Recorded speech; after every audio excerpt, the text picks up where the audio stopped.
Today is Monday, October 28, 2019. Coming up on Roland Martin Unfiltered, the longest-serving African-American in congressional history, Congressman John Conyers of Detroit, has died. We will talk about his life and legacy. Donald Trump gets booed while attending the World Series at the Nationals Park. Maybe they were booing also how they blew it against my Astros. We'll discuss that later. But, of course, Donald Trump goes to Chicago and trashes the Windy City. And, of course, he sides with cops when it comes to consent decrees. I'll unpack it for you. Kirk Franklin is boycotting the Dove Awards as well as the Trinity Broadcasting Network. Will tell you exactly why. And our friend, the actor Lamont Rucker, will be joining us right here. Plus, an artist who posted cutouts of brown paper dolls that appear to be hanging by their necks and feet from strings. Well, he's quit. We'll give the details. It's time to bring the funk on Roland Martin Unfiltered. Let's go.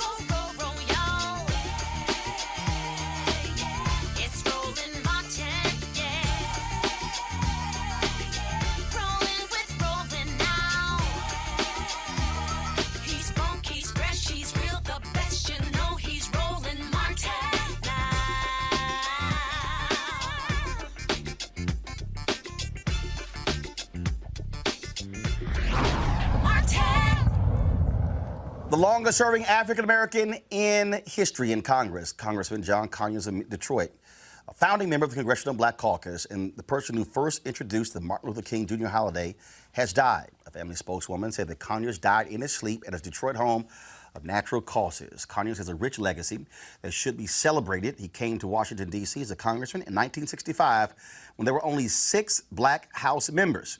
That same year, he was a co-sponsor of the Voting Rights Act of 1965. He traveled to Selma and worked with Reverend Dr. Martin Luther King Jr. And after King was assassinated, literally days after, it was Conyers who introduced a bill to make the birthday of Dr. King a federal holiday, and then fought for nearly 20 years to see it happen. He reintroduced the bill every session until 1983 when it was signed into law by President Ronald Reagan. Here's a tribute to John Conyers.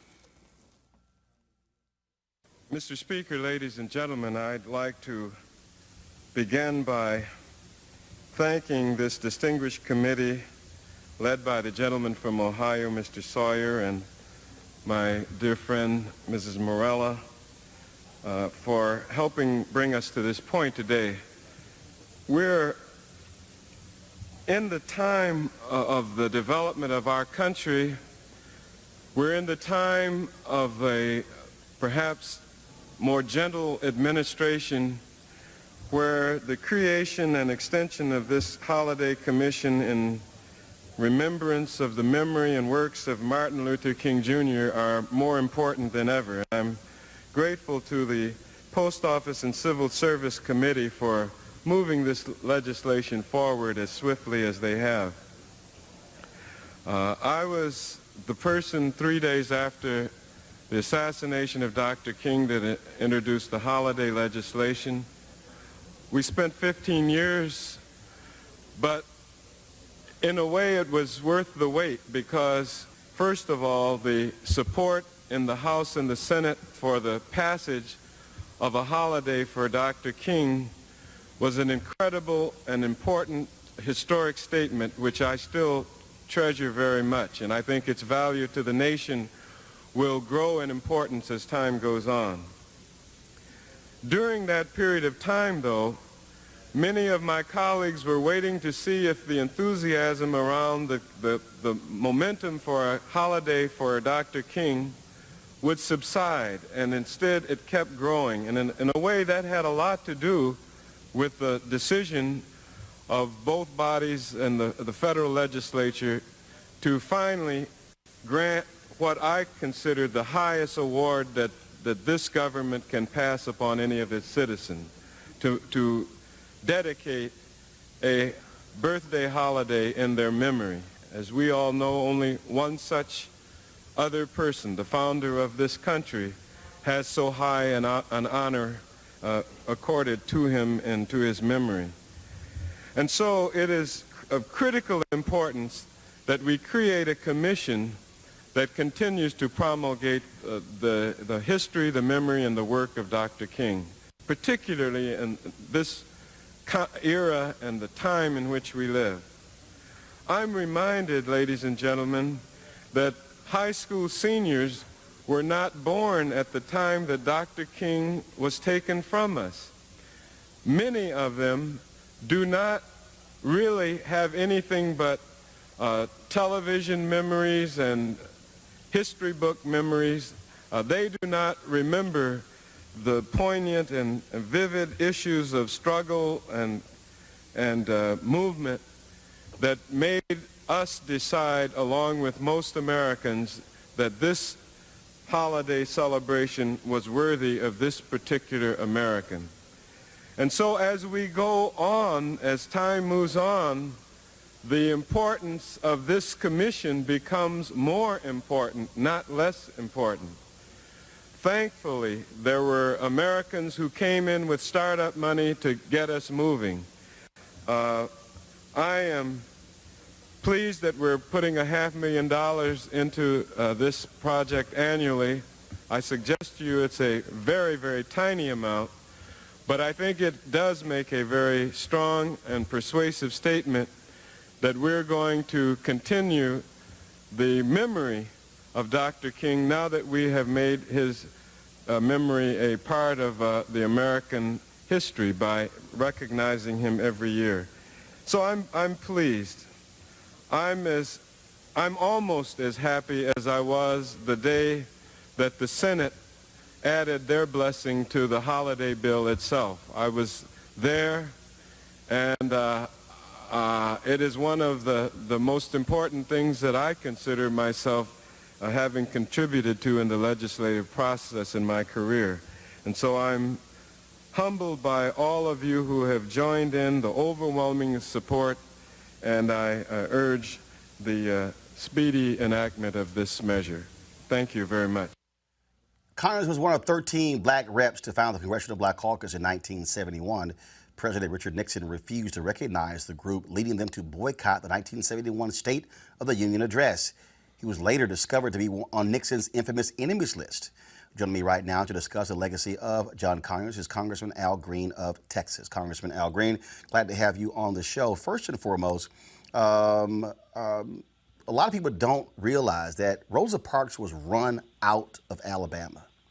It was John Conyers who hired her when she moved to Detroit, who helped her find a place to live as well. Absolutely. And he was more than an employer. He was a person who extended the hand of friendship at a time of need. And as you indicated, she received a job, but he also helped her to relocate to Detroit. He was a great humanitarian, the kind of person who was looking for someone to serve. He wanted to be of help and did an outstanding job in Congress. I remember when I met him, I was with Mickey Leland. Mickey and I traveled to Florida because there was some unrest there involving the Cuban community. And when we arrived, Mr. Conyers was there, and I've always referred to him as Mr. Conyers, was there, and we met with him. And the three of us stayed in the same hotel room that evening while we were waiting for some other things to develop. He was just a kind and gentle person, but he was a very thoughtful, sage-like person. He had institutional knowledge that was invaluable. He was a chairperson of the Judiciary Committee, as you well know, from 2011 to 2017, and he made a difference in the lives of people who were on that committee. And my hope is that he'll be remembered for his work here in Congress, as well as for his humanitarian spirit that he had. I would add this before you might ask me another question. We don't want to forget H.R. 40, which was the bill that he introduced in 1989 to deal with the whole question of reparations for slavery. At that time, the 40 acres and the mule, which never came to fruition, but he never gave up on it. He persisted with it. And now Jackson Lee from Texas, Sheila Jackson Lee, has taken up the cause.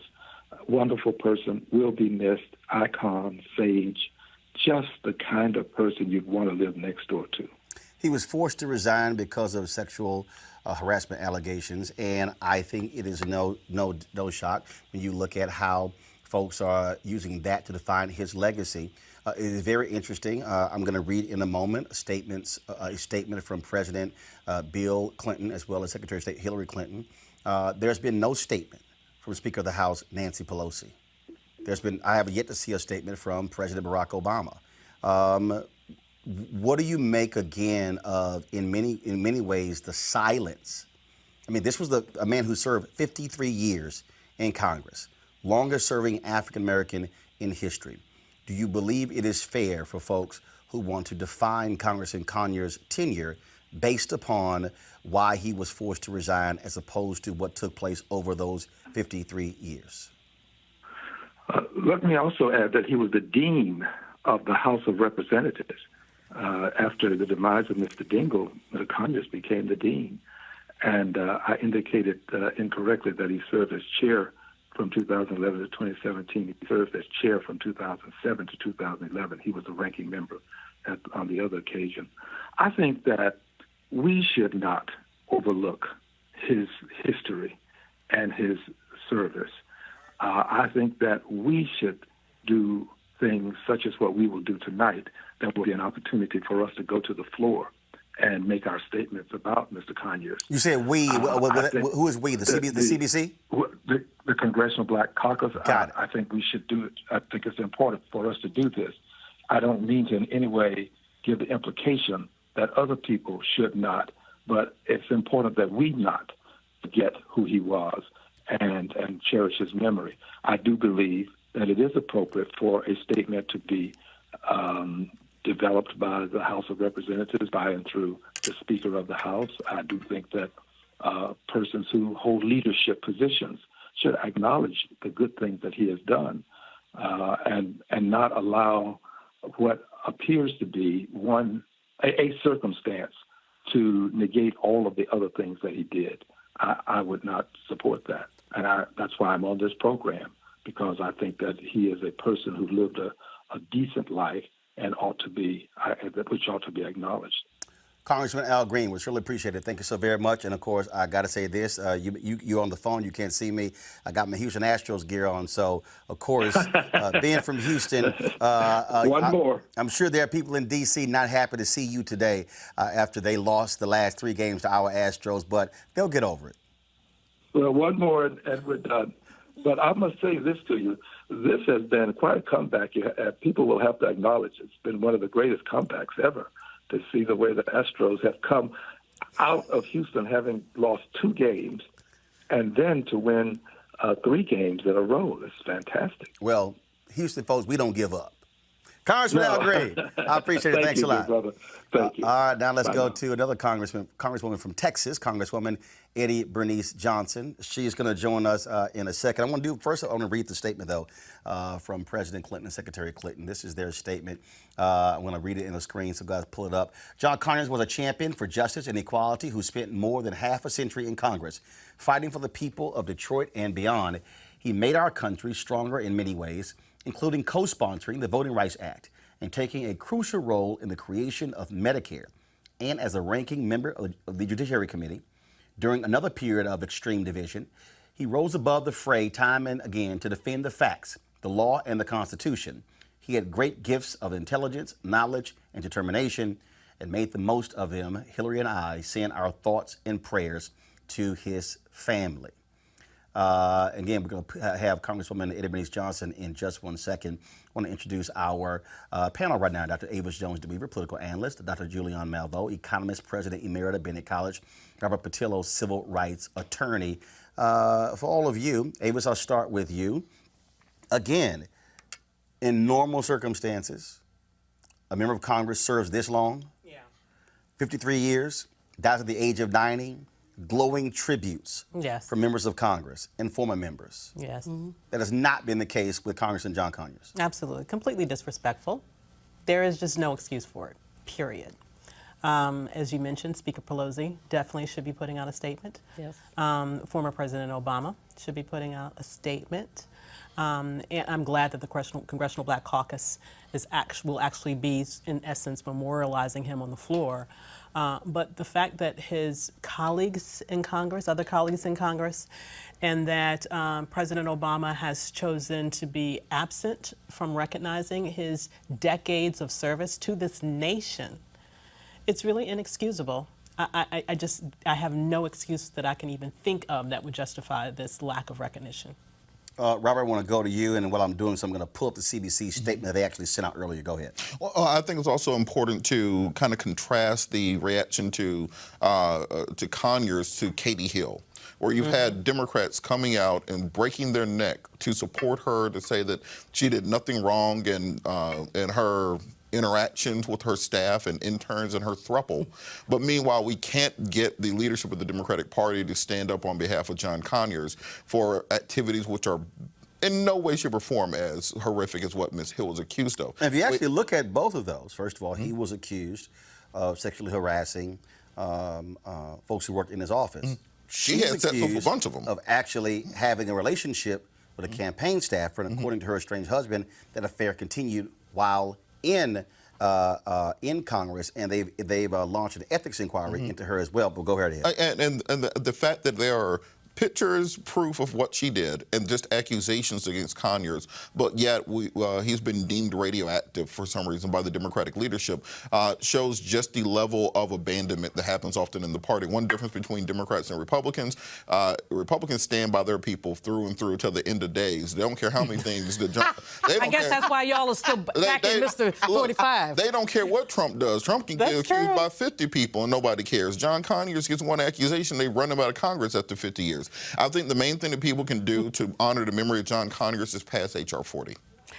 Well, I fully agree with that. I mean, I'm a member of NARC, the National African American Reparations Commission, and John Conyers was our boy, our buddy. I mean, he had our back. We got the first hearings, CBC legislative forums, because Congressman Conyers insisted that we were going to have that. He participated, although he was a congressman and the leader. I mean, he'd come to a meeting and sit down with everybody else. He showed up. He was just in COBRA, National Blacks for Reparations in COBRA. But anyway, he was just there in Detroit a few months ago in July. So the H.R. 40, he basically, just like the King holiday, where he had that for 15 years, with H.R. 40 from 1989 until now.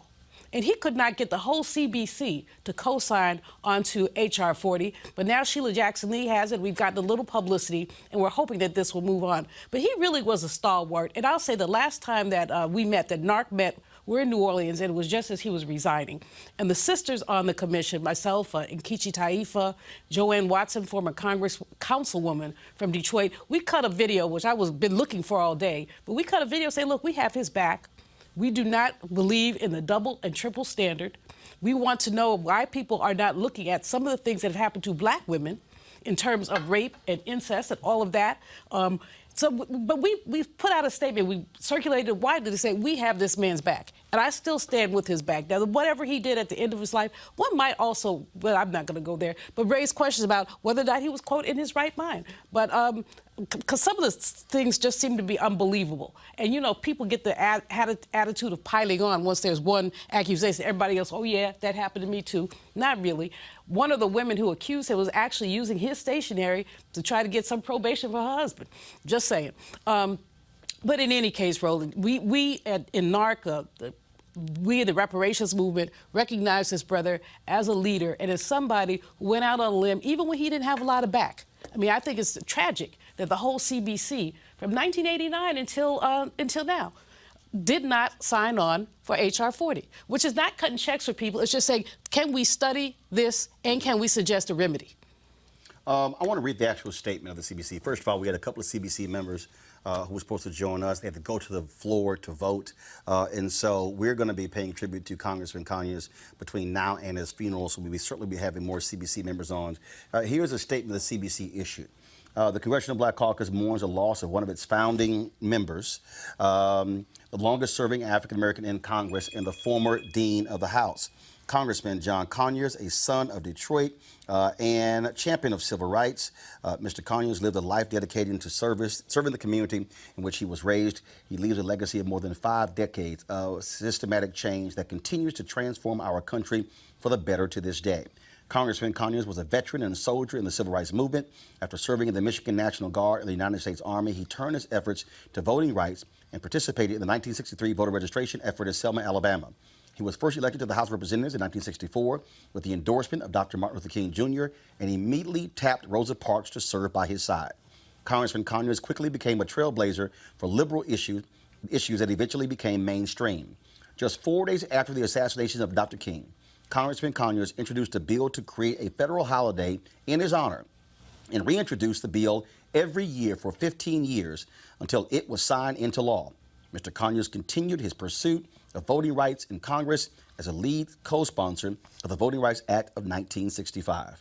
Mr. Conyers was an ardent opponent of the death penalty and fought for police brutality oversight. Now a major issue in the Democratic presidential debates, Mr. Conyers was the first to introduce the expanded and improved Medicare for All Act, legislation to establish a government-sponsored single-payer health care option to control costs. Mr. Conyers also championed the issues of reparations by introducing a bill to establish a commission to study the issue of slavery and race relations in America, which he fought for consideration every year. His fight for justice extended to international issues as well. Mr. Conyers was an early leader in the anti-Vietnam War movement, in addition to the anti-Iraq War movement. He was also a vocal opponent of South Africa's apartheid politics. Congressman Conyers joined Congressman Ron Dellums and other CBC members in confronting President Nixon about imposing sanctions against South Africa. When it became clear he would not act, Congressman Conyers joined Congressman Dellums in introducing legislation to that end and was even arrested at a protest in front of the South African embassy. Congressman Conyers chaired the Government Oversight and Reform Committee, formerly the Government Operations Committee, and was the first African American to chair the influential Judiciary Committee. For the Congressional Black Caucus, Congressman Conyers was more than a founding member. He was a guiding light. He will continue his vision by serving as the conscience of the Congress in pursuit of justice for all Americans. We extend our deepest condolences to his wife, sons, family, and friends. So when you read all of that, that is not somebody who was just sort of there. Right. No, it's disgraceful that Nancy Pelosi, Speaker of the House, whose back he had, I don't know how many times. It's disgraceful that she hasn't had anything to say. We don't expect 45 to say anything. We really don't. So there's that. But there's so many others. I would expect the Michigan delegation, Roland, to have come out with a statement. Right. You know? The whole Michigan delegation. Yes, exactly. And we haven't seen that. I've talked to people in Detroit today. They are not happy with what they see. They are, in fact, folks in Detroit are very angry. African Americans say that this is an affront to his legacy. It's an affront to African Americans.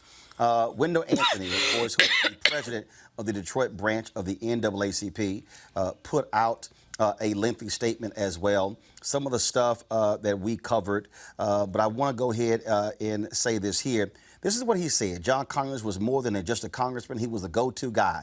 He served as the first African-American chairman of the House Judiciary Committee. Anyone who wanted to move issues dealing with labor, human rights, South African apartheid, civil rights, women's rights, even before the Me Too movement, federal judges on the bench or presidents in a pinch would see John Conyers. He was the only politician ever to be endorsed by Dr. Martin Luther King Jr. He stood in the middle of the street calling for calm during Detroit's most devastating rebellion in 1967. He stood in the gap against President Richard Nixon, even making the famous enemies list. He was not afraid of the Strom Thurmonds and the Jesse Helms. He made us all proud as he stood with Dr. King in bringing forth the 1965 Voting Rights Act. John Conyers never lost his commitment to justice and equality. He later says, whether it was fighting for Haitian refugees, fair housing, reform in our criminal justice system, or national health care, John Conyers was always out front. He had a tirelessness that often put younger and yet-to-be seasoned politicians to shame. He was not afraid to stand alone in defense or in advocacy of policy and programs that uplifted the lives of people. His office in Washington was a repository for assemblies of common people, strategy sessions for political allies, a comfort zone for those who needed to refuel their political tanks, and a rhythmic getaway to those jazz connoisseurs who just wanted to chill. He loved his family and wanted best for one of his children. Perhaps in reviewing his life from Northwestern High School to the halls of Congress, it lies rooted in the background of his own family. His father, John Conyers Sr., was a labor leader. Conyers said, "I was drawn to the struggle because my dad was a labor organizer for the UAW. His father was an organizer when it was illegal to be in the unions. This obviously inspired Conyers to stand up and fight for the rights of others. It is easy to see how the mother of the civil rights movement, Rosa Parks, found a home in his Detroit office. John Conyers did not leave here trying to make a difference." What I think is so amazing about his history is that he was a front runner. He was a forerunner of many of the specific policy issues that right now are at the center of what Democrats are talking about, and they're all trying to outdo each other on, and maybe even in some respects takes credit for inventing things and coming up with ideas. Let me just say that. You know, but if you think about his history as being the first one to push forward towards Medicare for all, as being the first one to put legislation that would sort of start this movement towards reparations, as was mentioned, the King holiday, as was mentioned, fighting against police brutality prior to Black Lives Matter. So all of these issues that we are still struggling with today, to think that he did this at a time where he stood alone and he still pushed for it over and over and over again. And that's why I say the fact that he is not being treated with the respect that he should at this moment is particularly disappointing and angering. And I think one thing we have to remember, something that was kind of circulating online during the last set of protests and social justice movements were these T-shirts from the young millennials saying, "We are not our ancestors." And that got on my nerves, because I think a lot of these people don't understand what their ancestors went through. Yes. That now we act like we can't fight against the Tea Party or we can't fight against people in MAGA hats.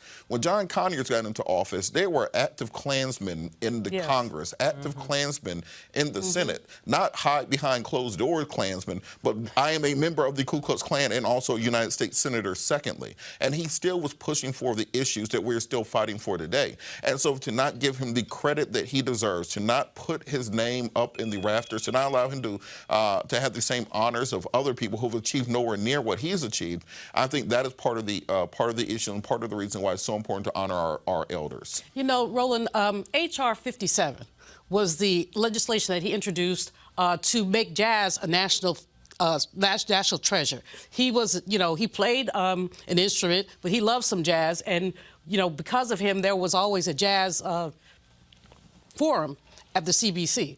But that's something, I mean, so many folks get so serious and they're not looking at the cultural aspects of what we do. And so even though he was a very serious man, was very focused, he also knew how to basically smell the roses, enjoy the jazz. There was a club in D.C., it's closed now, called HR 57, which was basically named after the legislation. And they have not been able to stay open. But it was a really great club. And I always think about him in the context of jazz, because sometimes when you heard him speak, you could hear the jazz in his voice. You see him moving, you know, from one subject to the other, almost like sampling. And so, you know, I cherish those memories and cherish the fact that we had the opportunity, many of us, not to know him as a legislator, but really as a buddy, as a friend, as someone you could break some bread with. Well, I'll tell you what, folks, I always enjoyed messing with Congressman John Conyers. He was a member of Kappa Alpha Psi. Sometimes he would have his red jacket on, and trust me, every time we would see each other, it was always an Alpha Kappa battle. But it was always great to see him. I'll be perusing my archives for some photos, be sharing with them later this week.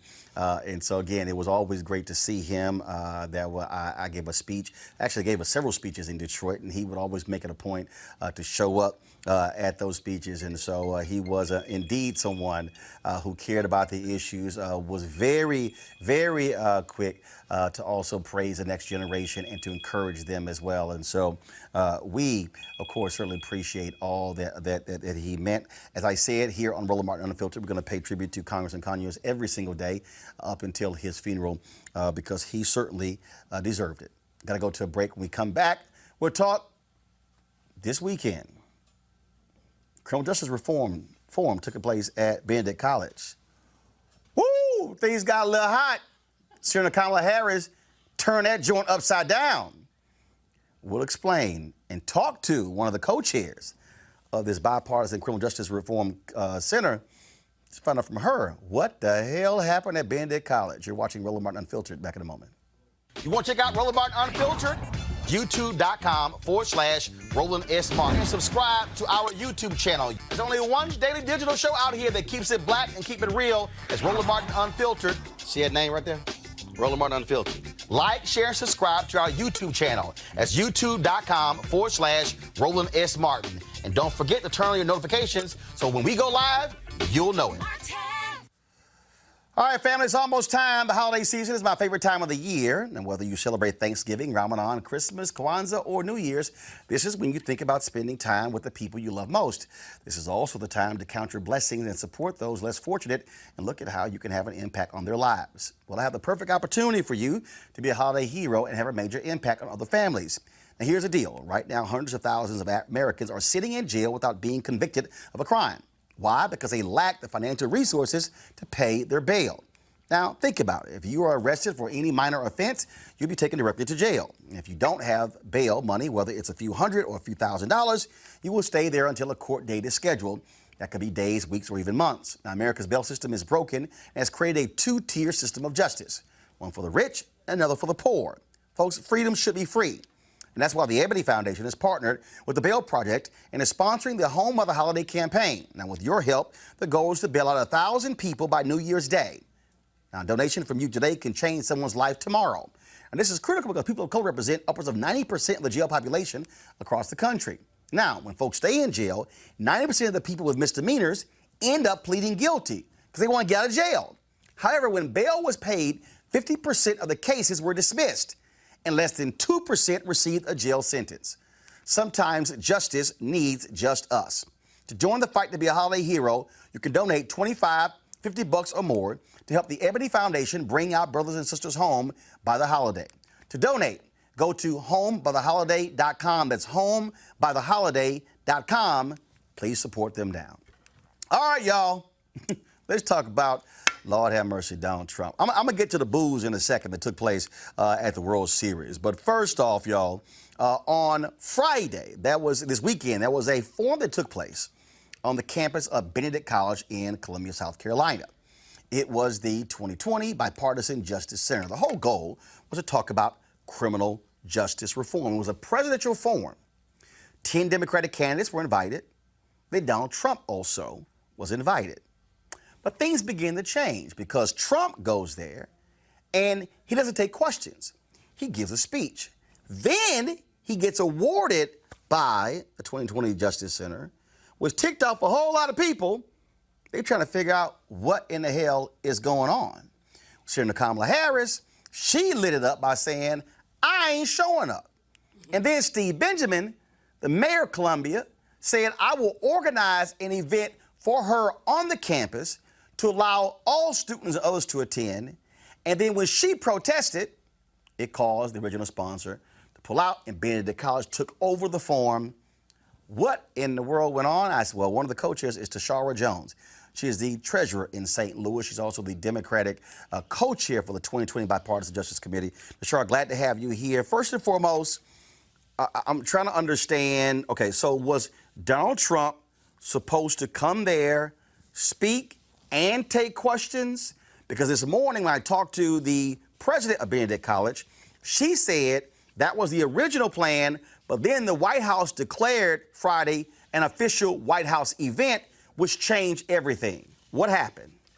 So Dr. Rosalynn Artis is definitely correct. The White House changed it to an official White House event, which means that then they took over everything, who could be in the room and everything. So once they changed it, it was out of our hands. All right. So why were they allowed to change it? Why didn't your group say, no, you are a declared candidate. These are the original rules. This is how we're going to proceed. And either you could accept those rules or not. Well, I'm not trying to throw any of my cohorts under the bus, but I wasn't involved in the discussions to arrange his visit. Hold up. You're the co-chair. But I am we have a Democratic co-chair, right, and we have a Republican co-chair. and so I think of those as caucuses, right? So my responsibility was to make sure that we could get as many Democratic candidates there. Okay, but if this is a bipartisan effort, again, I don't understand how y'all work, but if this is a bipartisan effort, I would think that both sides are sitting at the table going over the plans, going over who gets there. So, for instance, I was told that Governor Weld, Joe Walsh, and Mark Sanford were invited. Well, they've been saying on social media no one contacted them, and they were trying to get invited. Can you answer that? I cannot, because again, all I was responsible for was the Democratic side. As a Democratic co-chair, I was in conversation with the campaigns that I could get in touch with to see if they wanted to come, to send them letters of invitation, to confirm the details, to confirm, to pass them off, to make sure, what part of the schedule, which day they were on, because we split them up between Saturday and Sunday. And that was my responsibility. So who handled the Republican stuff? So as far as I know, our Republican members handled the Republican side. So that's our founder, Ashley Bell. He's a Republican. And I know that he was in close contact with the administration to try to see if the president was going to come. But here's the problem. Why was Ashley Bell even involved? Because Ashley Bell works for the administration. Well, you're going to have to ask those questions to Ashley Bell. And I can't speak for, the whens or the whys or the whats. But what I can say is that we made history this weekend. We had a major presidential forum thrown by a Black organization on a Black college, one of the number one HBCUs, right, Benedict College, and many of the students there got a chance to interact with and interview the Democratic presidential candidates about the number one issue that's important to Black people, which is criminal justice reform. But what did happen, though, of course, after Trump spoke, first of all, this award that he received, was it your group that gave him the award? Were you aware he was getting this award? Was that decided by both sides? Or how did that happen? So I unfortunately was not aware that that there was even a plan for an award, and I didn't arrive on campus until Saturday night. All right, so I'm just confused. I'm just being straight up. I'm familiar with the group in that I remember some stuff that in 2016 they were trying to get me to attend a particular event, but I'm really confused here. Okay, so this is just sort of how my brain works. Mm-hmm. If I'm a part of a bipartisan group, then I'm thinking that the Democratic people, Black people, are sitting in a room with the Republican Black people, and both are communicating over all of the details, so we're on one page. So what you're saying is that you didn't know what the Republican stuff was happening. They didn't know what was happening on the Democratic side. You don't know that an award was given. So is that how business is done on everything in this group? No, Roland, and you're right. I believe that this was, a huge fallout of communication within our group, and I will take responsibility for that as well, because again, I didn't know. I was, I'll be totally honest with you, I was at homecoming at Hampton, and I started getting text messages on Saturday saying, hey, did you know Trump got an award? And I didn't know. So, a lot of our membership was blindsided, but, we're also learning a lesson from this. We can either take this as a learning experience and move forward in a more organized fashion, or not. And I think we're going to do just that. We're going to make sure that we are all on the same page, that everything is communicated, and that everybody is that everybody's on the same page with all of the details going forward. So, for instance, one report said that only 9 Benedict students were able to attend. When I talked to Dr. Artis this morning, she said there were another 30-some-odd students. She said she counted them. The room only held 267. So who were the people who were invited on Friday? Even that, it was a White House event. Did they determine who got invited, or did your group did? No, so again, when the White House declared it an official visit, they made all of the invitations. So it was South Carolina politicians and their guests and White House staff and press corps. So when they take over, we lose control of the event. But just like Dr. Artis said, there were more than 10 students in the auditorium. It seats 267, and there were over 30 in attendance.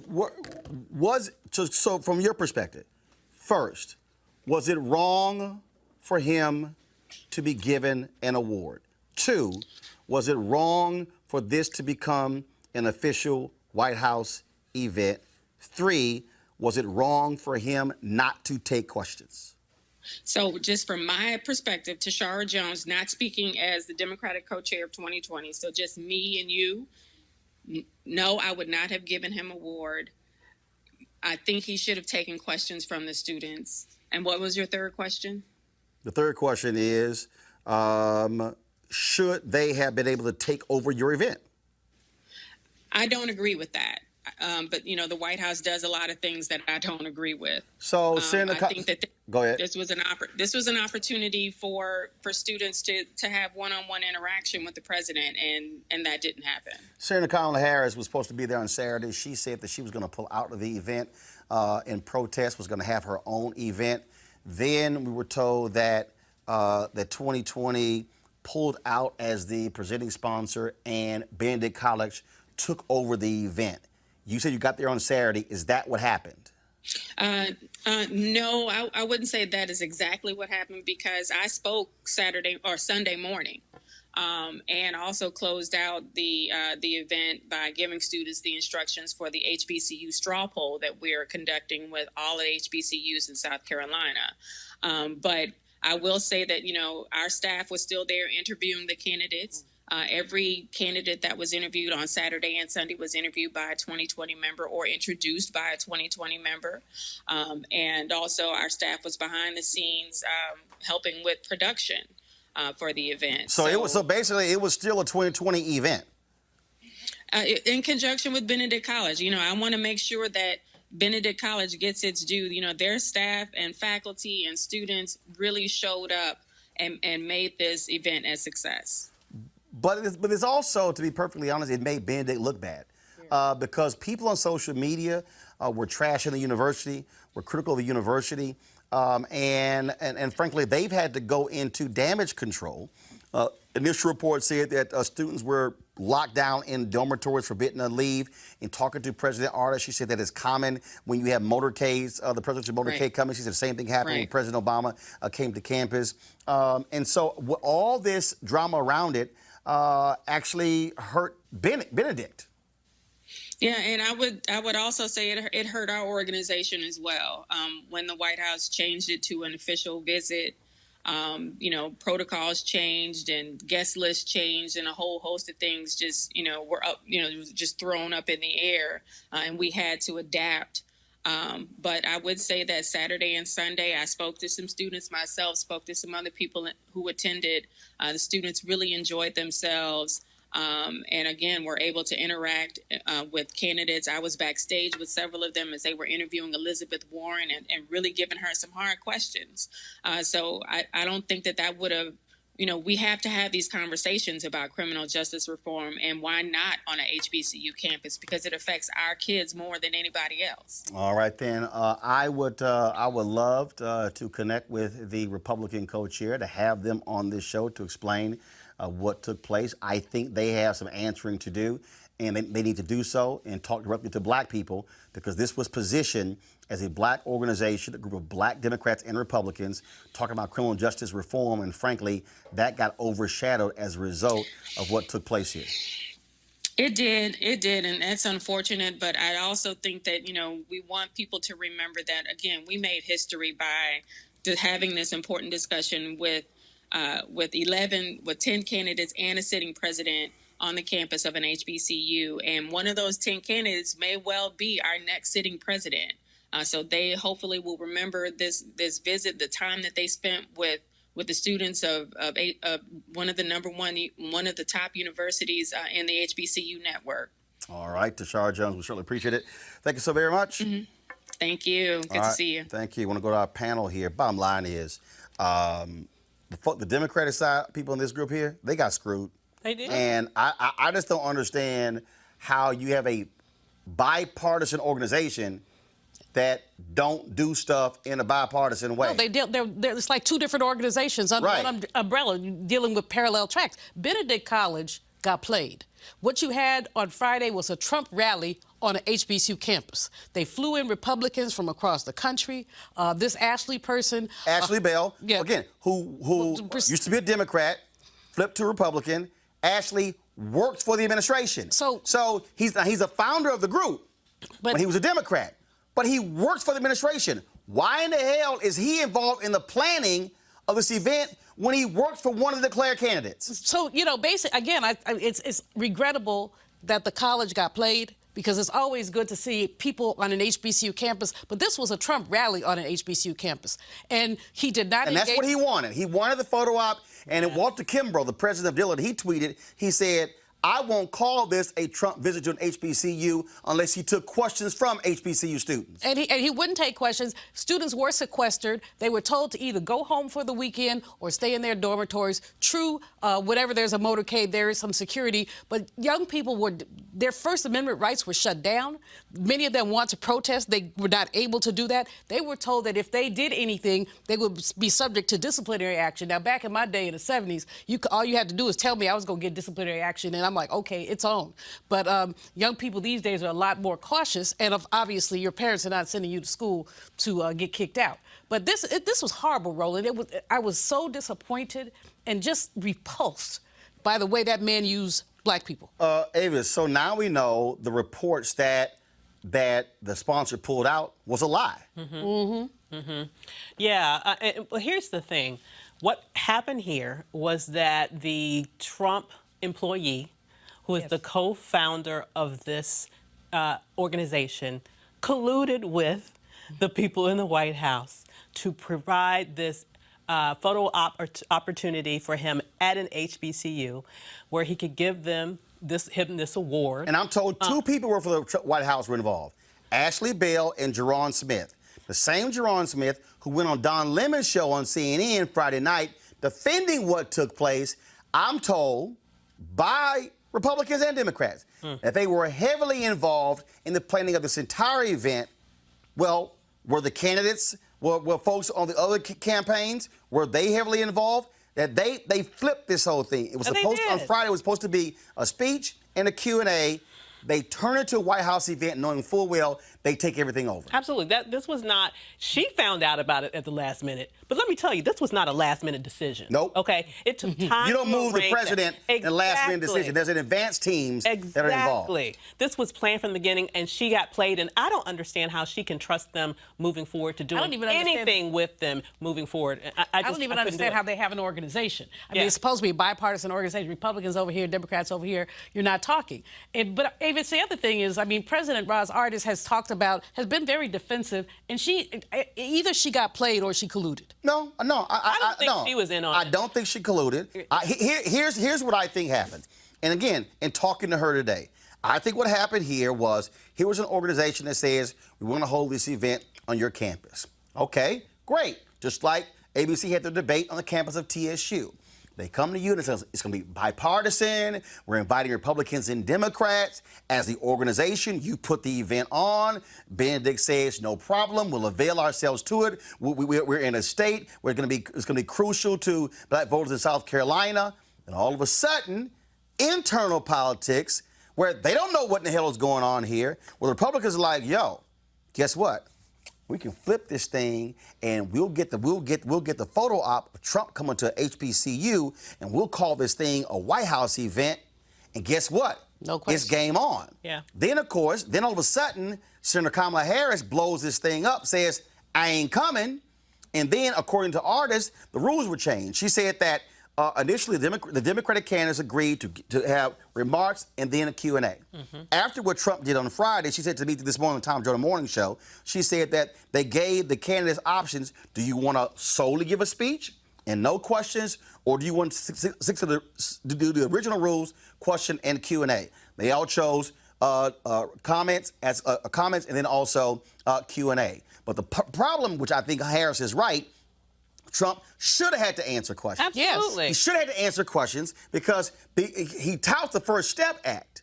But by asking questions, they would have been able to ask him about why is it that you are against police consent decrees? Why are you using federal prisons? Why are you sitting here on one hand talking about I'm touting criminal justice reform, but over here contributing to mass incarceration? Never getting to ask any questions because now it's a White House event. That was the game. Benedict got played. Yeah. And this is why the message to any HBCU moving forward is you should be involved in every step of the way, all the planning, and you know what all the rules are, and you say, unless these things happen, no candidate will be able to step foot on this campus to avoid the photo op and getting played. Absolutely. But you know, one of the things I was going to say super quickly, this was advertised as a candidate forum. A presidential forum.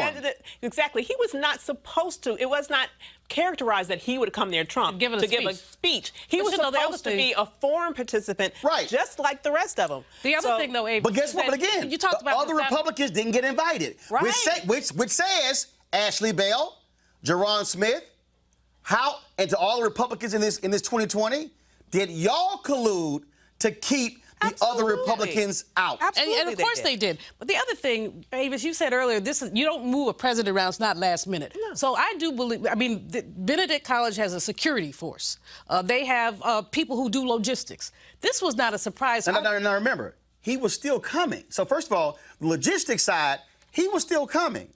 What changed is that you had the same advanced team, same security, whether he was in a forum or giving a speech. The difference by making it in the White House forum is that they began to invite the other outside people. Right. That's the difference. And so, still, if I'm Benedict, I'm sitting here going, now if I'm Benedict, like when all of a sudden this is a White House event, now at that point, if I'm Benedict, I go, oh no.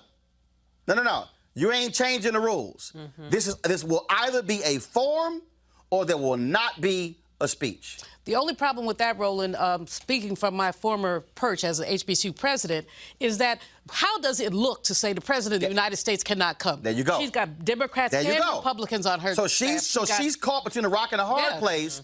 But again, moving forward to any HBCU, especially dealing with this liar. Yes. Yeah.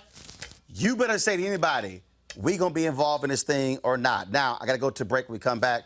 I got to talk to Lamont Rucker about a couple of things because I was going to move him later in the show. But I am going to deal with Donald Trump and some comments that he made today to the police chiefs in Chicago, some foul and pathetic comments. We'll also talk about Kirk Franklin, who is calling for a boycott of TBN and the Dove Awards for editing out his social justice comments.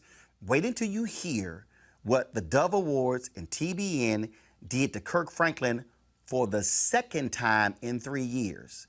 That's next on Roland Martin Unfiltered. You want to support Roland Martin Unfiltered? Be sure to join our Bring the Funk fan club. Every dollar that you give to us supports our daily digital show. There's only one daily digital show out here that keeps it black and keep it real as Roland Martin Unfiltered. Support the Roland Martin Unfiltered daily digital show by going to RolandMartinUnfiltered.com. Our goal is to get 20,000 of our fans contributing $50 each for the whole year. You can make this possible. RolandMartinUnfiltered.com.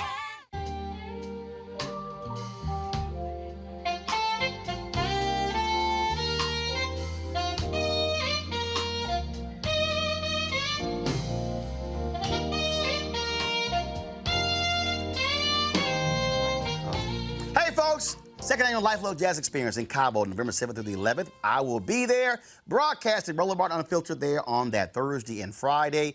If you want to participate, if you want to come out, it's going to be a grand time. 14 amazing acts. Go to LifeLuxeJazz.com. But if you cannot make it, you can still check out the live stream. You're going to have a guest pass, folks, $10.99 to watch all of the concerts over the course of 3 days. I'm talking about some amazing artists That, of course, is my frat brother, Jill Albright. Of course, we had Kirk Whalum on the show last week. He's going to be there as well. Some of the other people who are going to be in the house, actor, comedian Mark Curry. Oh, my goodness, Donnie McClurkin, Alex Bouillon, Raul Madon, Incognito, Pieces of a Dream, Average White Band, Shalea, Roy Ayers, Tom Brown, Ronnie Laws, Ernest Quarles. Man, it's going to be jam-packed. If you want to get the live stream, go to gfntv.com. That's gfntv.com, gfntv.com. You can watch all 3 days, live stream all the concerts right here on your phone, on your iPad, on your computer, just for the cost of $10.99. So we certainly want you to do that, and we look forward to the Luxe Jazz experience there in Cabo.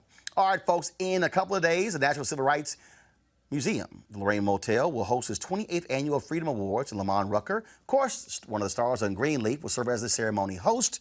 Lamont joins us right now via FaceTime. Lamont, first and foremost, this is a huge event. John Legend is one of the people who are going to be honored this year. Lamont, you heard me? I can hear you, man. How you doing? Doing great. John Legend is one of the people who've been honored this year. Yes, it is. Yes, he is. Yeah, excited. Going to be excited to be in the house with him again, man. Of course, last year, I did the red carpet of the event last year. Can't make it this year because I got to be in New York for an event. But this is great because what the museum does is certainly honor folks who are focused on civil rights and human rights. Absolutely. So it's always an honor to be not just back in Memphis, but in particular to do anything that advocates for the National Civil Rights Museum. So this is my second opportunity over the last several years to represent for them and to come on board as the master of ceremonies. And so we've got a great group of honorees, and in addition to John Legend. So looking forward to a great event, and like I said, honored as always to be here in Memphis and to be the master of ceremonies. Well, a lot of people don't realize, people think of this museum as being a Memphis museum, but it's the actual National Civil Rights Museum. That's right. And it brings people in not just from across the country, from all over the world. You know, when I stopped by again this afternoon, we were with several people from a number of different countries. So it stays busy all year round. And there's people who understand not only the importance of Dr. King's legacy, but again, just the global value of the fight for equality, justice, and human rights, everywhere. So it's real cool that Memphis, Tennessee, although maybe not always for the most joyous reasons, but this is a legendary city with an incredible legacy. And although Dr. King spent his, final moments here, it's actually been a source of inspiration for people all over the globe. So it's incredible to turn something that might be sour into something that resonates everywhere. All right, then. Well, Lamont, we look forward to it. And last year, we streamed, the ceremony took place, but over the weekend, we actually streamed the whole ceremony, and we look forward to doing it again on Roland Martin Unfiltered. So good luck with it. Tell everybody at the museum I said hello, and hopefully I'll see them in 2020. You got it. All right. Always good to talk to you, brother. All right, brother. Thank you so very, very much. Thanks a lot. My man. All right, folks. Got to go to a quick break. When we come back, we'll talk about crazy Trump in Chicago, trash in the city. He said it was worse than Afghanistan. So how easy was for your ass to fly in and out? This is Roland Martin Unfiltered. You want to check out Roland Martin Unfiltered? YouTube.com/Roland S. Martin. And subscribe to our YouTube channel. There's only one daily digital show out here that keeps it black and keep it real. It's Roland Martin Unfiltered. See that name right there? Roland Martin Unfiltered. Like, share, and subscribe to our YouTube channel. That's YouTube.com/Roland S. Martin. And don't forget to turn on your notifications so when we go live, you'll know it. Oh, yeah, over the weekend, the Houston Astros played the Washington Nationals, beat them in 3 straight games, took a 3-2 lead. But and last night, of course, was Game 5. Yeah, I had to say that. Yeah, you just had to say that. I did. That's why it's not mandatory, Roland. I know. That's why I wore the Astros World Series. Be a gracious winner. That's why I wore the Astros replica ring. Zoom in on that, please. Yeah, I know. Good. Henry's a Nationals fan, but he's a bandwagon one because he didn't see any gear now. See, Henry only wears National stuff when they're winning. They're losing. So this here is the Stop floating, Roland. Yeah, this here is the that's the furthest it goes in. This is the Houston Astros, the replica of their 2017 World Series ring. Looks great, doesn't it? And so the Astros sent that to me. And so I just wanted y'all to see that. But anyway, at the World Series, when they showed images on the big screen of the military, people cheered. Then this happened.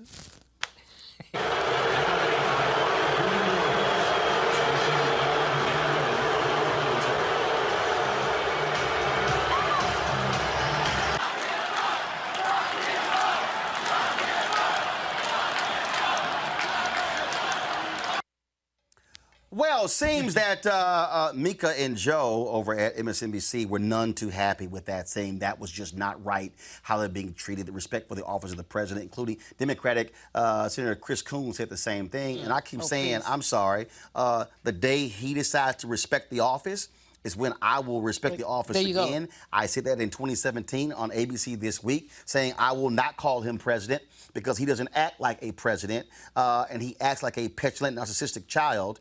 A schoolyard bully. Right, and what you saw were people expressing their viewpoint, and I was glad that they did. And so I don't give a damn. He should be viewed because he is shameful, pathetic. He's a grifter. He has turned the Oval Office into a cash register for his family. I mean, literally, Ivanka got all those patents in China. He's opening hotels all over the world. His kids travel with Secret Service protection to advance their business interests. Now, if they were right when they were doing their business work, not their political work, the government would be reimbursed. They're not going to do that. Having Pence fly across Scotland, all the way across Scotland, 200-some miles, so he can stay at his resort. Grifter is the best word to put. Con artist. There are just so many other words to use. Avis? Well, you know, I was happy to hear that. Because, as was mentioned, I mean, he deserves it. He has well earned that rebuke. But what I find interesting is that I'm sure he was shocked. I mean, I thought it was really funny to see the shift on his face when the crowd went from cheering for the military to booing him, and then the shock, I'm sure, that he must have felt when he heard the chant coming back right at him that he started in the last election. But this time, tailored lock to her him up, now it's lock him up. Lock him up. And what I think is very interesting here is, just like he did in Benedict, he is used to creating his own audiences. He's used to surrounding himself in the White House by yes men and yes women. He's used to going to all these campaign rallies where basically you have a whole cult members that are there only. And so he's not used to being out with the public to really see how he's really perceived. And so I think that action really was a reality check that he needed. And in honor of the Nats, I'm wearing their color today because I'm like, hey, they did the right thing, and I'm proud of them for doing it. Yeah, okay, all right.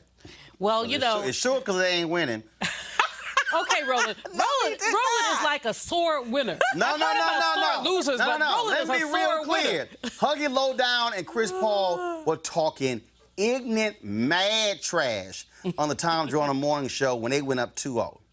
And I said, you might want to think twice. And this morning, Huggy couldn't say nothing. Even hung up his phone on his own segment because I was killing him. It could have dropped. All I'm saying is, if you're going to talk, now his call didn't drop. You don't know that. He was subdued. He was in a state of depression. Oh, come on. And I trolled the hell out of him on Instagram. Oh no. I'm gonna play it at the end of the show. I ain't gonna play it right now. But I hit him with something. But the Nats fans was represented last night. Yeah, they did. Booing, that's with right. The signs, with the veterans for impeachment. You sure they were? That's why I was loving was the veterans for impeachment. Right. Yeah. I thought they were booing and losing 8-1. But you're right. They were booing Roland. Trump. All right, y'all. Speaking of the orange one, this fool spoke to the International Association of Police Chiefs today in Chicago, and all he did was trash the Windy City. But there is one person that's not here today. We're in Chicago. I said, where is he? I want to talk to him. In fact, more than anyone else, this person should be here because maybe he could learn something.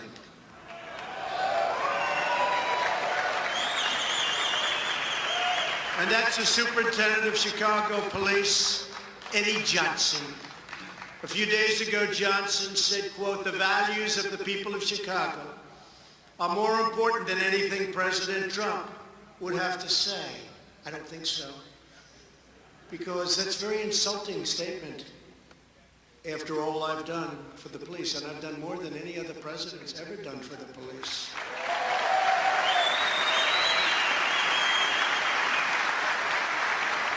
Over 100 years we can prove it, but probably from the beginning. And here's a man that could not bother to show up for a meeting of police chiefs, most respected people in the country, in his hometown, and with the President of the United States. And you know why? It's because he's not doing his job. Last year, 565 people were murdered in Chicago. Since Eddie Johnson has been police chief, more than 1,500 people have been murdered in Chicago, and 13,067 people have been shot. During the first weekend of August 2019, 7 people were murdered and 52 were wounded in 32 shootings in Chicago. And recently they had 78 shootings over a weekend spree and 3 people killed. And Chicago has the toughest gun laws in the United States. That doesn't seem to be working too well, does it? And a lot of you people know exactly what I mean. But under Johnson's leadership, they certainly don't protect people. Then you have the case of this wise guy, Jesse Smollett, who beat up himself.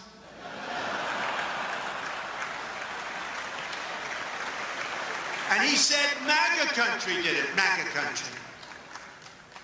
Okay? He said MAGA, that's a hate crime. That's a hate crime. And it's a scam. It's a real big scam, just like the impeachment of your president is a scam.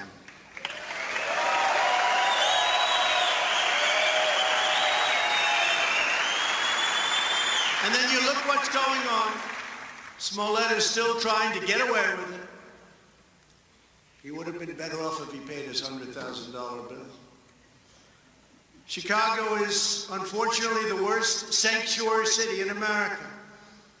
Chicago protects criminals at a level few could even imagine.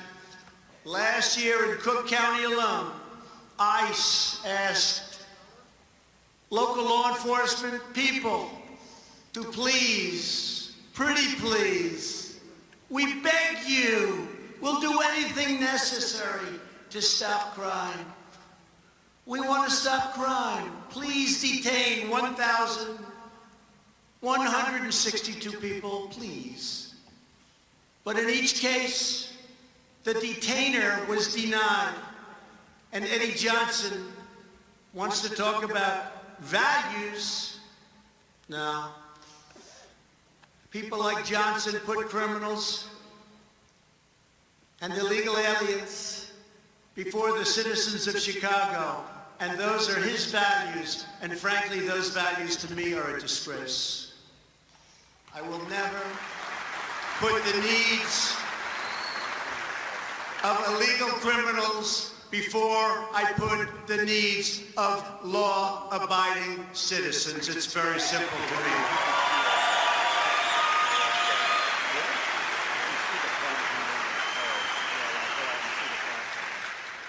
So when Eddie Johnson and many other people from lots of other regions and areas support sanctuary cities, it's really, in my opinion, a betrayal of their oath to the Shield and a violation of his duty to serve and to protect the courageous police officers of Chicago. And I know some of them, and they're the most incredible people.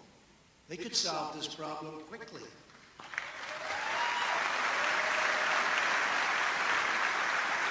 It's embarrassing to us as a nation. All over the world, they're talking about Chicago.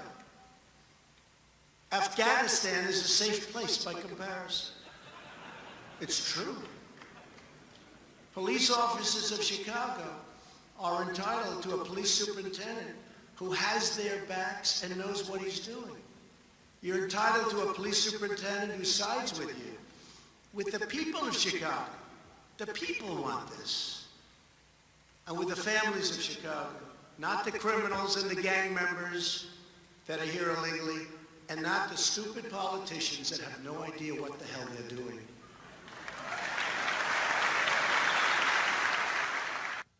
Now, Donald Trump also spoke about consent decrees. Here's what he said.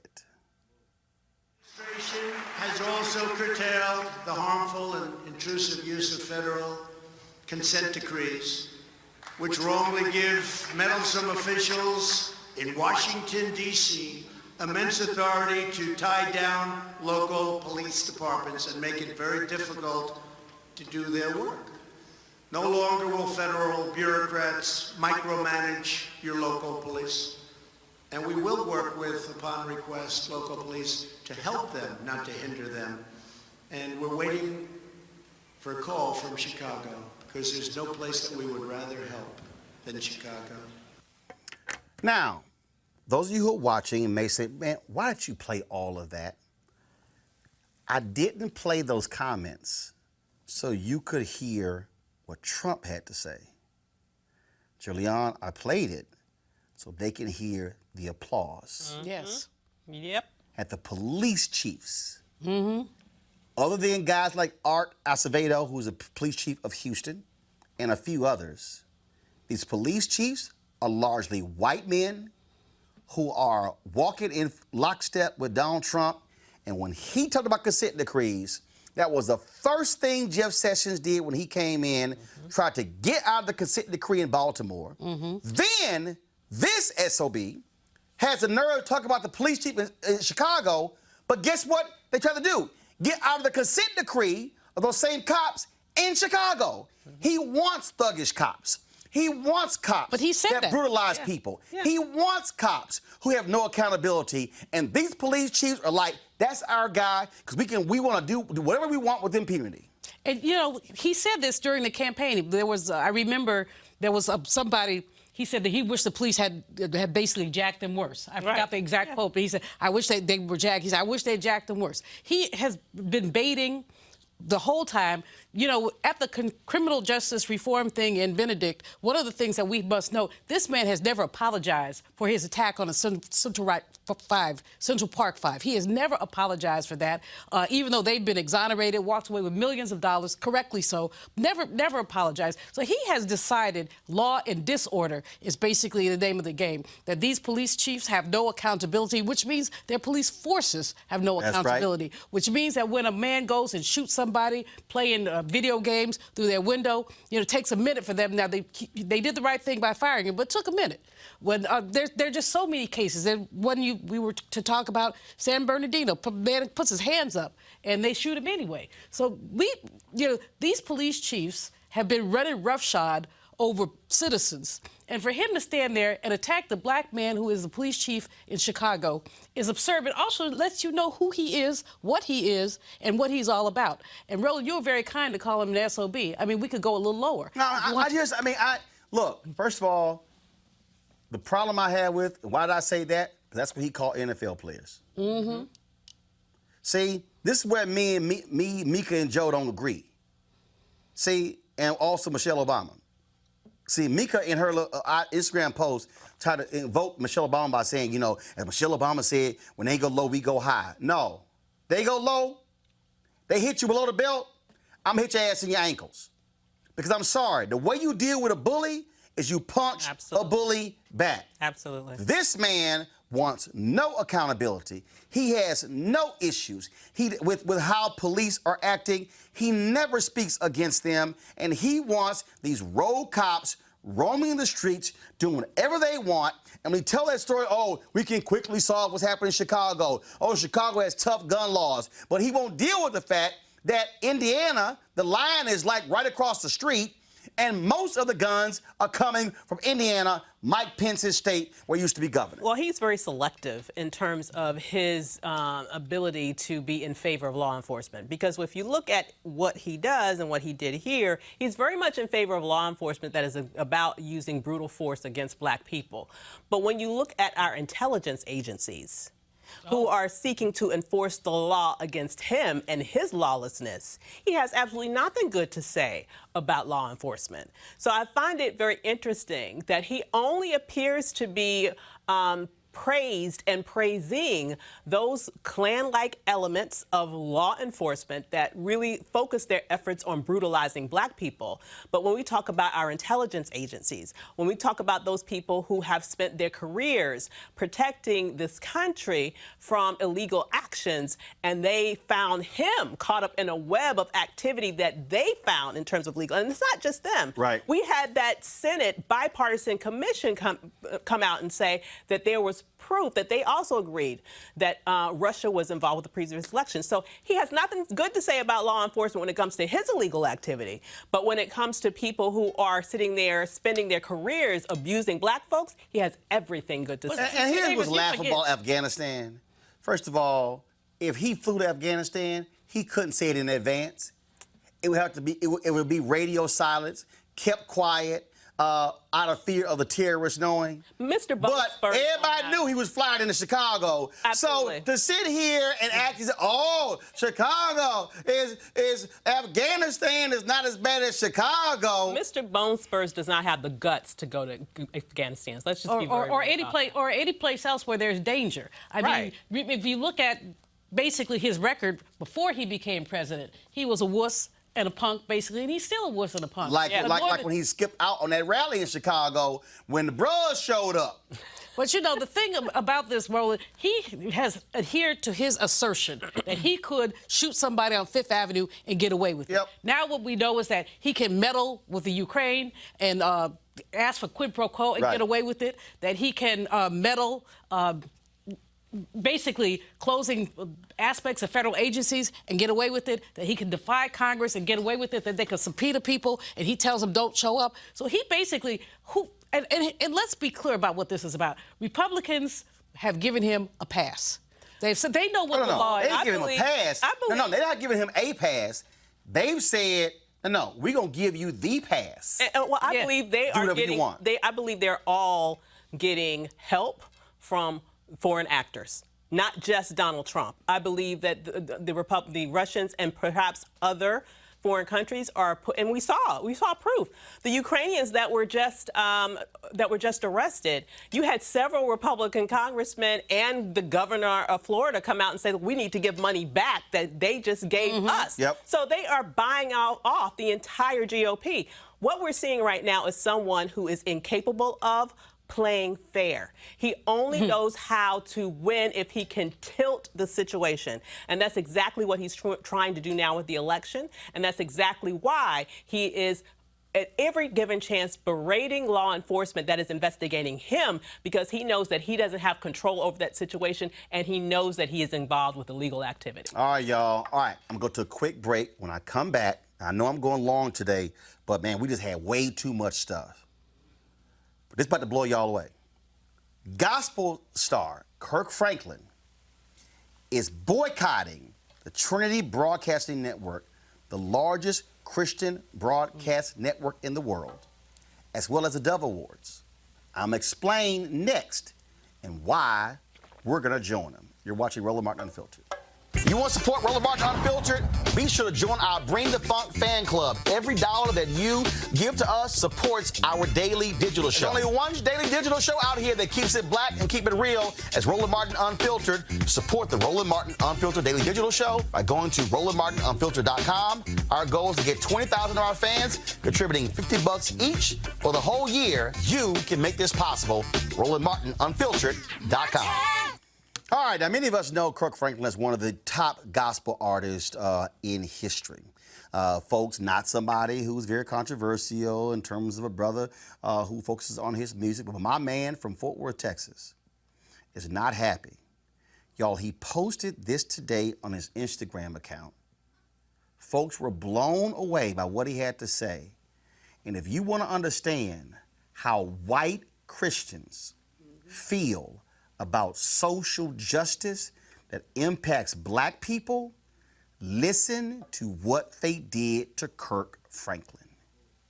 Today, I feel like quitting. I am heartbroken that I even have to share this with you. In 2016, I was blessed to win an award for Best Gospel Artist at the Dove Awards. Many of you may not know the Dove Awards in comparison are the Christian Grammys, like the Stella Awards or the Gospel Grammys. For so long, the terms Christian and gospel for many are code words for white and black, which history may teach us was a setup for this unfortunate place we find ourselves in today.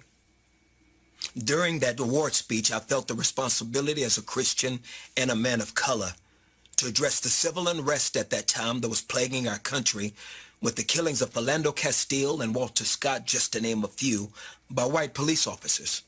And at the same time, the horrific killings of 5 Dallas police officers by an African American. I called upon the audience to join me in remembering that as Christians, when we say nothing, we're saying something. After a standing ovation, we prayed and stood in unity for all the families affected by those tragedies. We all felt that moment that there was a shift in the climate of our separate worlds. Unfortunately, when that speech aired on the Christian network TBN, that part of my speech was edited out. I made my disappointment and frustration known to the Dove Awards Committee and to the Trinity Broadcasting Network. I never heard from TBN, and the Dove Award Committee promised to rectify the mistake so that it wouldn't happen again. In 2019, history repeated itself.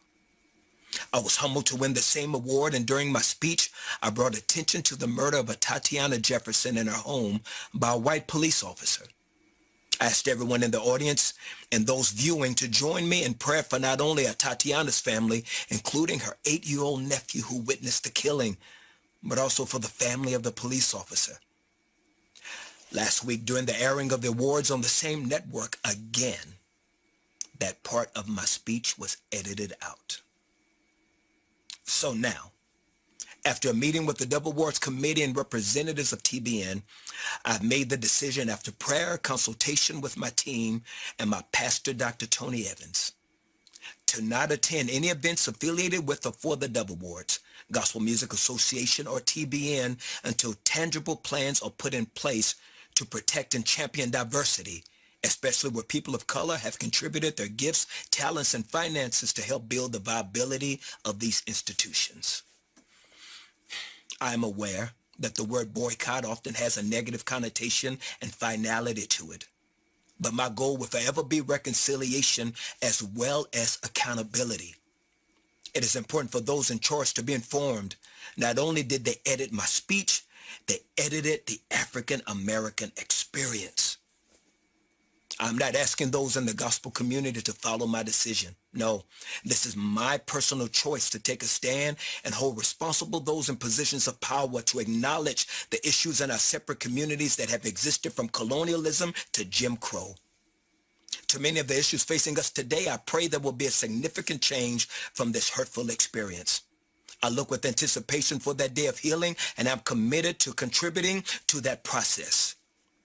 In the end, we will not remember the words of our enemies, but the silence of our friends.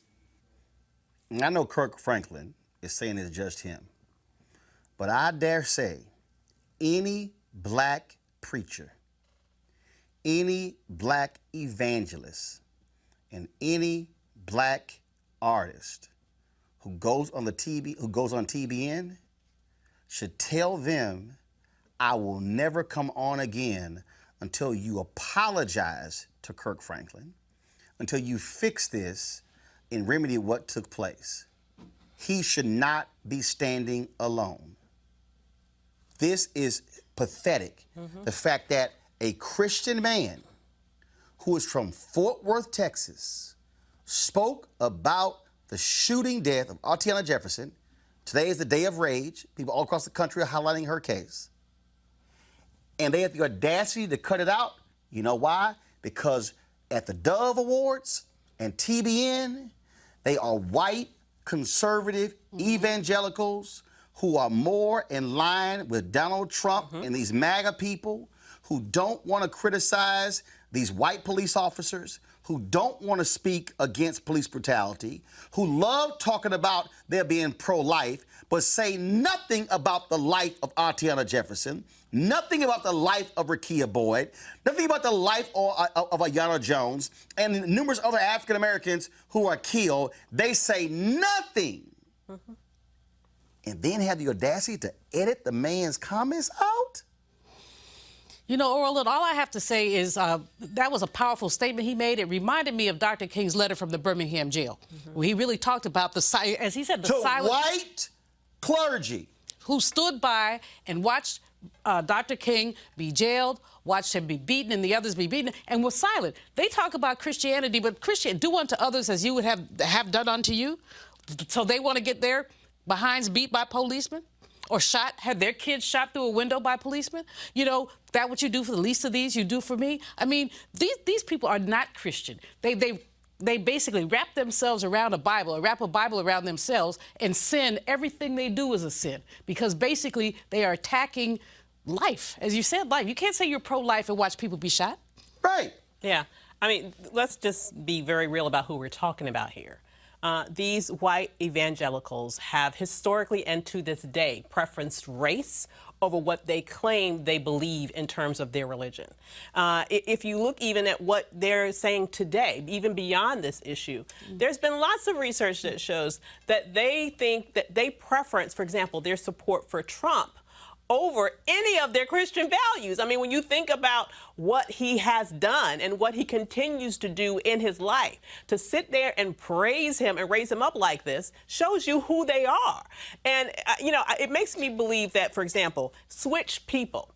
I believe that if Kanye West had been there, spouting his ridiculousness, what he had to say would not have been edited at all. No, not at all. But because you have an artist who has a black consciousness, who is willing and brave enough to talk about a black experience, that is not something that they want to allow in that lily white space. And so when you look at the history of evangelicalism and how they specifically pushed out black people, this to me is quite in line with who they are. And just like the brilliant Dr. Maya Angelou said, when someone shows you who they are, believe them the first time. But you know, people in the black Christian community who've been on this network, who've been to these, they need to follow. Who are currently on the network. They need to follow Kirk Franklin, because basically what they have become for these people is a profit center. Absolutely. They are a profit center. And they're being played, if they believe that these people care about them, they are being exploited, but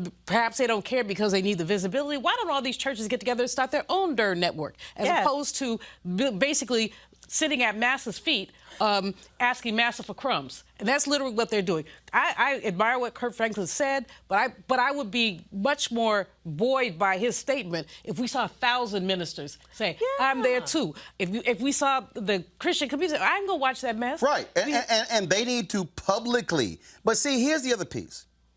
Not just black preachers. Yo, go to my iPad. I'm looking here. These are featured programs on TBN. I dare say that Beth Moore should say, until you apologize to Kirk Franklin and change, pull my program. Joyce Myers, same thing. Pull my program. I'm looking on here, Bishop T.D. Jakes, pull my program. I see something down here called C.C. Weiner, Let Them Fall in Love. C.C., pull your program. Charles Stanley, pull your program. We know Franklin Graham ain't gonna pull a damn thing because he don't care about black folks. But I'm saying Dr. Tony Evans of Dallas, pull your program from them. Ed Young out of Houston, we know you ain't gonna do nothing because you had that foul crap you had to say about, of course, Roy Moore supporting him in Alabama. We know you're not gonna say nothing at Second Baptist Church in Houston. Oh yeah, you didn't think I know that, huh? Yeah, let's see who else is on here. Greg Lowry, pull your program. We know Mike Huckabee gonna do a damn thing because he agrees with that crap. But I'm reading some of these folks here who have shows on TBN.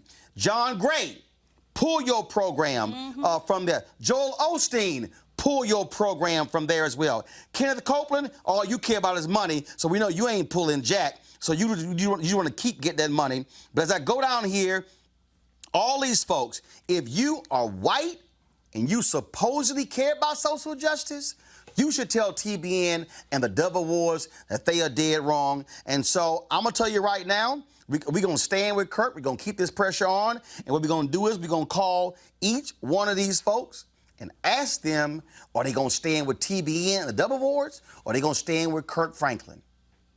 And that's going to determine whether or not you actually care about the black experience, but you care about social justice. And so this is not, let me be real clear, y'all, because we also covered that crap with the Word Network when Kevin Adele was joking around with George Bloomer. And Kevin Adele, I got his number, I text him, he didn't respond to me. But the fact of the matter is here. Same thing. We call you out, Kevin Adele, at the Word Network. And the black preachers on the Word Network who are still silent should be saying something to him by saying, until you apologize to George Bloomer for your actions as well. Y'all, we don't need these people to spread the gospel. We don't need to be on TBN and the Word Network. We sure as hell gonna hold them accountable. Dove Awards, y'all too as well. And so Kirk Franklin, I've already called Kirk. I sent him a text saying we stand with you, and other artists should come out and support Kirk Franklin, because to edit out that man's comments is beyond shameful. He was speaking about a Christian woman shot and killed by a cop in Fort Worth. You had the nerve to say that that wasn't good? Y'all the same ones on your programs talk about Christians being persecuted in other countries. Oh, if a Muslim was persecuting somebody, oh yeah, y'all be all over it. But you don't give a damn about black folks being persecuted and killed in the United States. Kirk is right, they're wrong, and we're going to hold them accountable. All right, folks, we certainly appreciate it. Thank you so very much. I know we went long, but that's what we do. Tomorrow I'll be broadcasting from Indianapolis, where Stewart Speakers, they have their annual event, the State of Black America Conversation.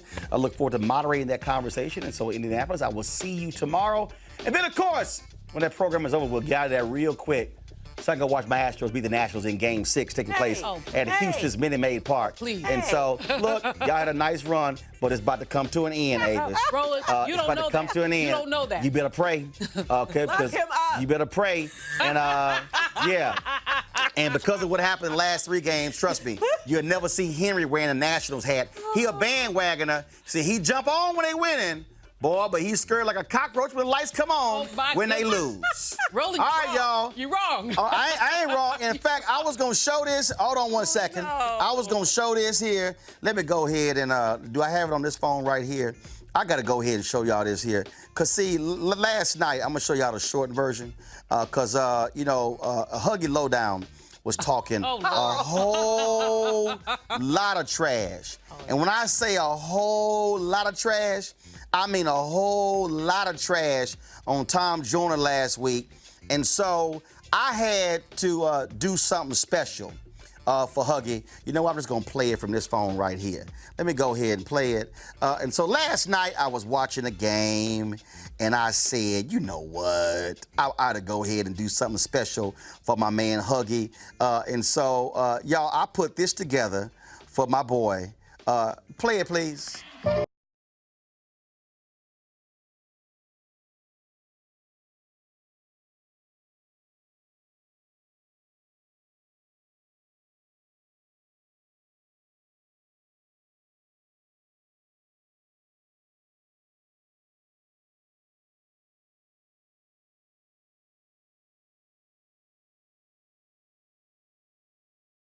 Okay, so then I'll do a short version. This was later in the video, y'all. Go to.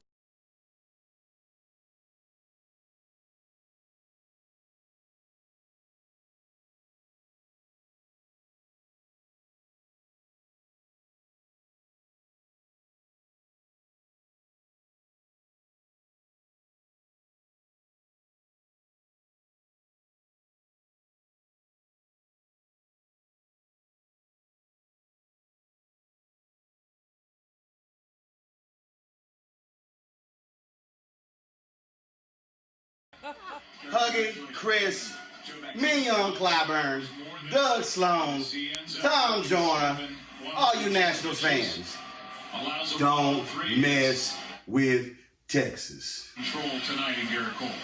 Okay, last one. So to this morning, I worked out. You know what? I know how they feel about go-go music in D.C. So Huggy Lowdown, this also for you. Y'all got the audio?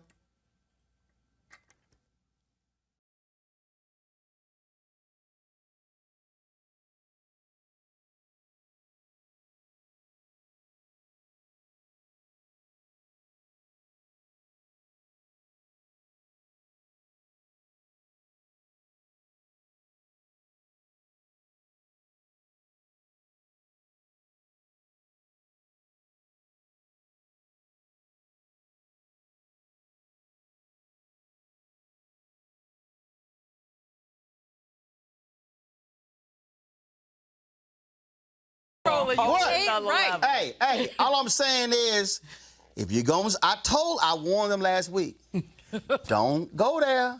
I'm going to get you back. And I got them back. Game 6 tomorrow night in Houston. Y'all better win now. I got to go. Yeah, It don't matter. You talk Because so guess much. what? They can't troll that good. No, I'll tell you what. They can't troll that good. You talked a whole lot of dookie today. They can't troll that You good. have talked a whole lot of They dookie. can't troll You better that good. pray that they win, because I'm good. otherwise we I gonna got get the you. socks. I got the sock. We good. It's all good. All right, I got to go. Holla!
You want to check out Roland Martin Unfiltered? YouTube.com/Roland S. Martin. And subscribe to our YouTube channel. There's only one daily digital show out here that keeps it black and keep it real. It's Roland Martin Unfiltered. See that name right there? Roland Martin Unfiltered. Like, share, and subscribe to our YouTube channel. That's YouTube.com/Roland S. Martin. And don't forget to turn on your notifications so when we go live, you'll know it. Hey everybody, this is your man Fred Hammond, and you're watching Roland Martin, my man, Unfiltered. Hi, this is Essence Atkins, and you're watching Roland Martin Unfiltered. Hey, yo, Peace World, what's going on? It's the Love King of R&B, Raheem Devon, and you're watching Roland Martin Unfiltered. Hi, my name is Brescia Webb, and you're watching Roland Martin Unfiltered. Ow. Well, I like a nice filter usually, but we can be unfiltered. What's going on? This is Tobias Trevelyan, and if you're ready, you are listening to and you are watching Roland Martin Unfiltered. What's up? I'm Lance Gross, and you're watching Roland Martin Unfiltered. Hi, this is Cheryl Lee Ralph, and you are watching Roland Martin Unfiltered. I mean, could it be any other way? Really? It's Roland Martin.